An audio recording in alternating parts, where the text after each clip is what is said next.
हाय बंधुरा आज के आमी तोमादेर मटन चापेर रेसिपिटा शेयर करब। बांगालीदेर जेरकम मटन बिरियानी खूब प्रिय ठीक सेरकम मटन चापटाओ भीषण प्रिय।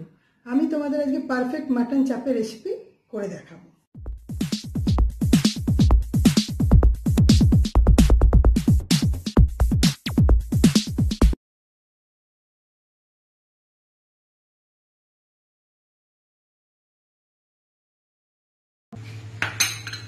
आज के आमी तोमादेर होटेलेर मतो मटन चाप बानिये देखाबो। प्रथमेई मांसगुलो एरकम पातला पातला करे लम्बा लम्बा करे केटे नेबे। आमी बोनलेस एबं उइथ बोन दु रकमई मांस नियेछि। निये एटाके चपारेर साहाज्ये एभाबे थेबड़े थेबड़े थेबड़े निते होबे। एरकम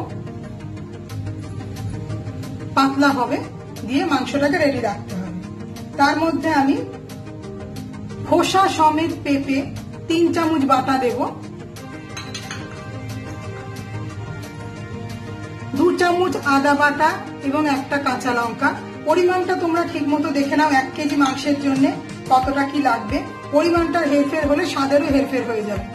2 চামচ শুকনো লঙ্কা গুঁড়ো, ঝাল যদি আরো বেশি খেতে চাও আরো বেশি দেবে। স্বাদ মতো নুন। রান্নাটা পুরোটাই হবে বনস্পতি দিয়ে। আমি কিন্তু রান্না এখানে সাদা তেল বা ঘি ইউজ করব না, বনস্পতিতে খুব সুন্দর গন্ধটা আসে। 2 চামচ রসুন বাটা, ভাঙা কাজু নিয়েছি 4 চামচ, এটা ভিজিয়ে বেটে নিতে হবে। 2 চামচ পোস্ত নিয়েছি, এটাও ভিজিয়ে বেটে নিতে হবে। টক দই ফেটিয়ে নিয়েছি। এখানে নিয়েছি 1 চামচ গোলাপ জল, 1 চামচ কেওড়া জল, একটু মোগলাই আতর এবং খাবার রং। তোমাদের ইচ্ছে হলে দেবে, না ইচ্ছে হলে দেবে না। আচ্ছা, গোটা মশলার মধ্যে আমি নিয়েছি সাজিরে, সামরিচ, অল্প একটু দারচিনি, জয়িত্রী, জায়ফল, লবঙ্গ, ছোট এলাচ, 3টে বড় এলাচ নিলেও আমি 2টো ফোড়নের জন্য দেব। একখানা আমি মশলা পেশাই করে নেব। এই হচ্ছে আমাদের সমস্ত উপকরণ। এই দিয়ে আজকে আমাদের চাপটা রেডি হবে। আমি বাকি মশলা রেডি করে নিয়ে তোমাদের আবার দেখাচ্ছি। মাংসটা পেটানো বিশেষ দরকার, নাহলে কিন্তু চাপের স্বাদটা একদমই অন্যরকম হয়ে যায়।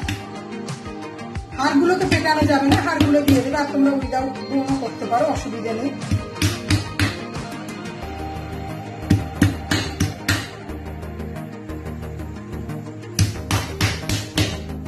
ফাইবার গুলো তাতে নরম হয়ে যায় এবং চাপটা যেহেতু সম্পূর্ণই ভাজা ভাজা টাইপের হয়, সেই জন্য এইভাবে মাংসের প্রতিটা পিসকে রেডি করা বিশেষ জরুরি।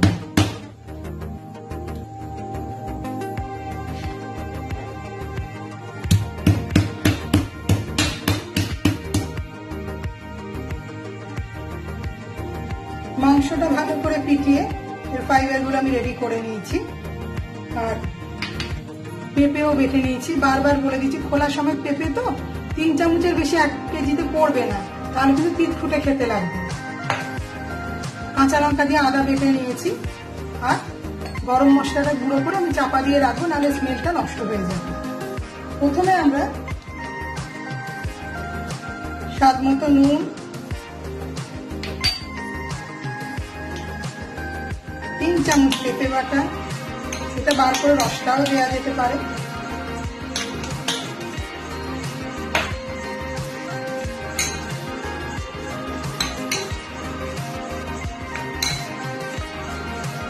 আদা বাটা,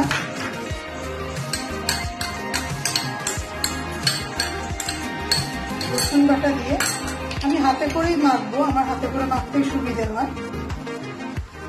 এটা মেখে 1 ঘন্টা চাপা দিয়ে রাখতে হবে মিনিমাম। যদি 3 ঘন্টা রাখতে পারো তো খুবই ভালো, মিনিমাম 1 ঘন্টা রাখতে হবে। তারপরে আবার টক দই, শুকনো লঙ্কা গুঁড়ো দিয়ে মেখে রাখতে হবে আরো হাফ অ্যান আওয়ার। বাঙালিদের বিরিয়ানির সঙ্গে চাপটাও কিন্তু অতি প্রিয় খাদ্য।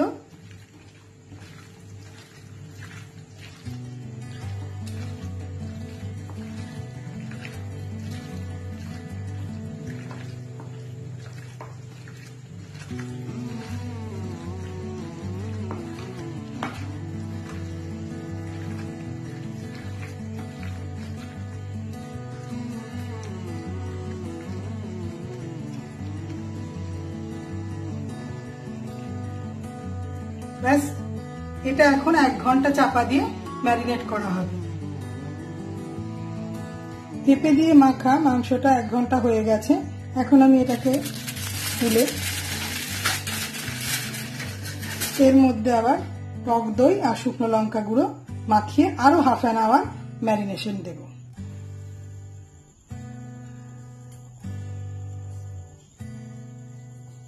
পাত্র গরম করে আমি বনস্পতিটা গলতে দিলাম। তোমরা সাদা তেলেও করতে পারো, কিন্তু পার্টিকুলার মোগলাই যে ব্যাপারটা হয় সেটা কিন্তু বনস্পতিতে ফ্লেভারটা একই রকম আসে।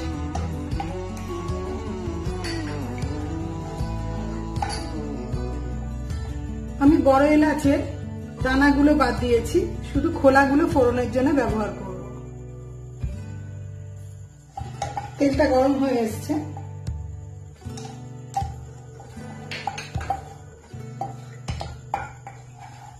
প্রথমেই যেটুকু জোগাড় যাতে ঝামেলা, বাকি কিন্তু রান্নাটা খুবই সহজ।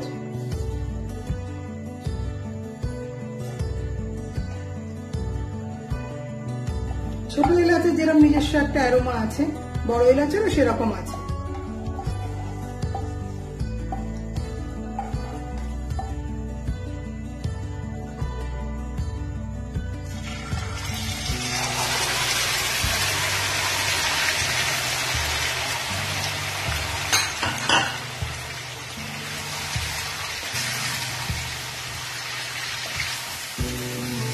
মটন চাপে একটু তেল বেশি লাগে, মানে ঘি। পুরো মাংসটা একটু ভাজা ভাজা হয়।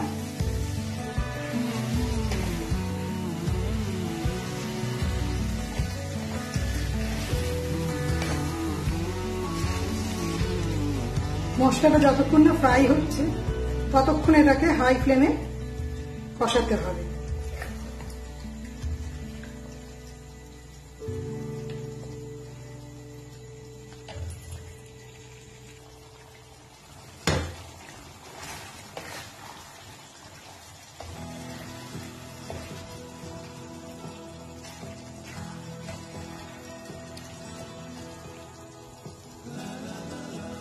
এখন এটার মধ্যে যে গরম মশলাটা করে রেখেছিলাম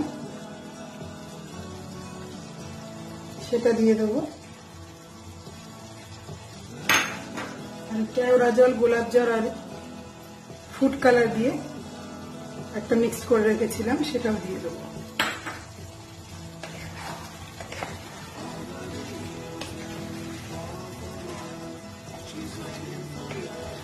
এটা ততক্ষণ রান্না হবে যতক্ষণ না এটা ভালোভাবে সেদ্ধ হচ্ছে এবং ভাজা ভাজা টাইপের হচ্ছে।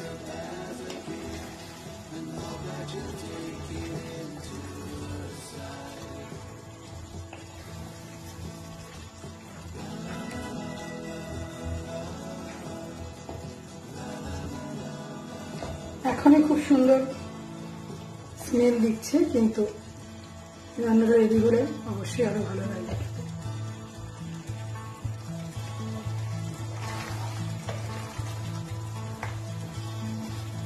মাংসটা কষাতে কষাতে আমি কাজু বাদাম আর পোস্তটা বেটে নেব।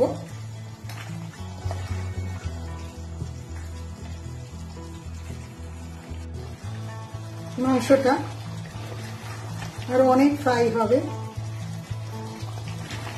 এক ফোঁটাও জল কিন্তু এর মধ্যে দেবে না, নিজের থেকেই জল বেরোবে এবং যতক্ষণ না জলটা শুকোচ্ছে ততক্ষণ রান্না করতে হবে। মাংসটা সিদ্ধ হতে হতে আমাদের যে কাজটা করতে হবে সেটা করে নিই। মাংসটা অন্য জায়গায় শিফট করে নিই, আর একটা জায়গায় অল্প একটু বনস্পতি গরম করে নেব। অনেকেই বলে কাজু বাদাম আর পোস্তটা কাঁচা মিশিয়ে দিতে, কিন্তু আমার মটন চাপটা আমি কখনোই কাঁচা দিই না। আমি ওটা একটু ফ্রাই করে তারপরে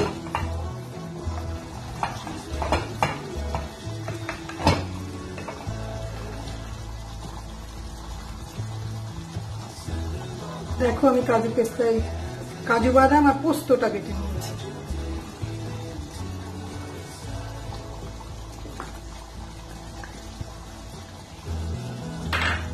এবং রংটা ভালো আসার জন্য এর মধ্যে আরেকটু খাবারের রং আমি দিয়ে দেব।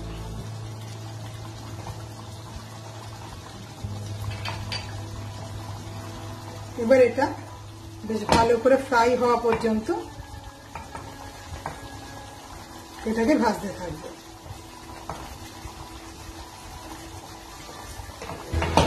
তোমরা যদি প্রথমেই কাজু আর পোস্তটা রোস্ট করে নিয়ে বাটো তাহলে আর এটার প্রয়োজন পড়ে না, কিন্তু কাঁচা বাটাটা দেওয়া মোটেই টেস্টের ফারাক তো হয়।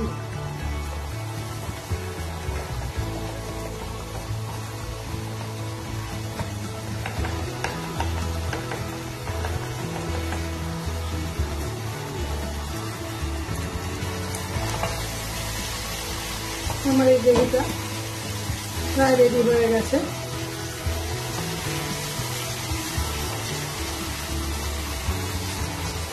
এটা আমি এখন সাইডে রেখে দেবো।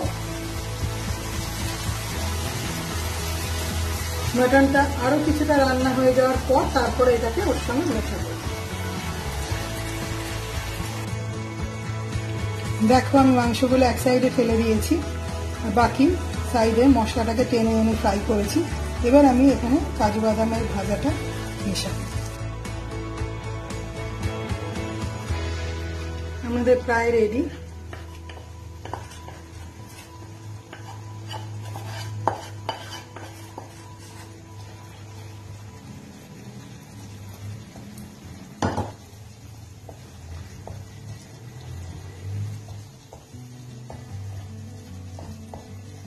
পুরো হোটেলের স্বাদের চাপটা তোমরা এনজয় করতে পারবে।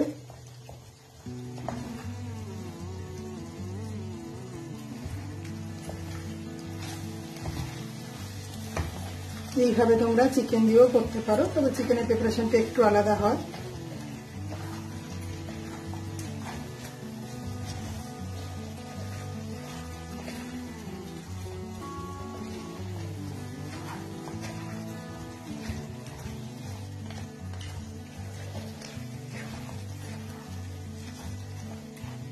চাপটা সবসময় বিরিয়ানি আর রুটি দিয়েই ভালো লাগে। আমি আজকে রুটি দিয়ে এটা সার্ভ করব। এর আগে তোমাদের আমি বিরিয়ানি করা দেখিয়েছি, তোমরা বিরিয়ানি দিয়েও চাপটা সার্ভ করতে পারো।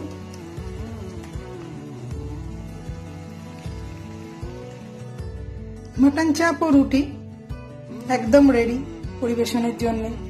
বিরিয়ানি বলো, রুটি বলো, তন্দুরি রুটি বলো, সবের সঙ্গে ভালো লাগে খেতে। অবশ্যই বাড়িতে এটা ট্রাই করবে।